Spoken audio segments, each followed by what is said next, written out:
Contrerie, Drummond, direction nord pour prendre la petite ruelle. À vélo ou à pied, ces patrouilleurs de la brigade des espaces publics du service de police de la ville de Montréal préparent leur itinéraire.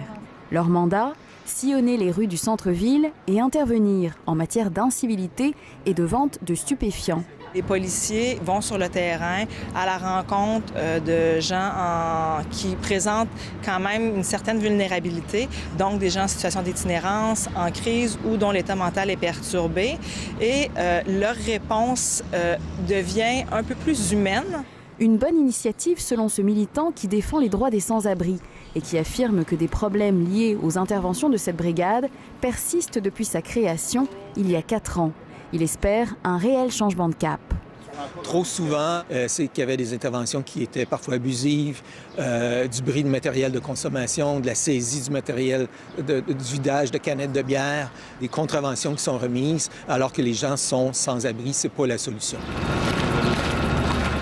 Au centre-ville de Montréal, cette équipe de la Brigade des espaces publics intervient auprès de squatteurs dans ce terrain vague qui deviendra bientôt un chantier de construction. On fait un lien avec des ressources communautaires qui vont venir les rencontrer puis qui vont commencer à établir un pont avec ces gens-là pour éventuellement les conscientiser au fait qu'il va y avoir de la construction puis qu'ils vont devoir se déplacer dans un autre endroit. Le SPVM assure que donner des contraventions et procéder à des arrestations sont désormais les derniers recours pour cette équipe de policiers.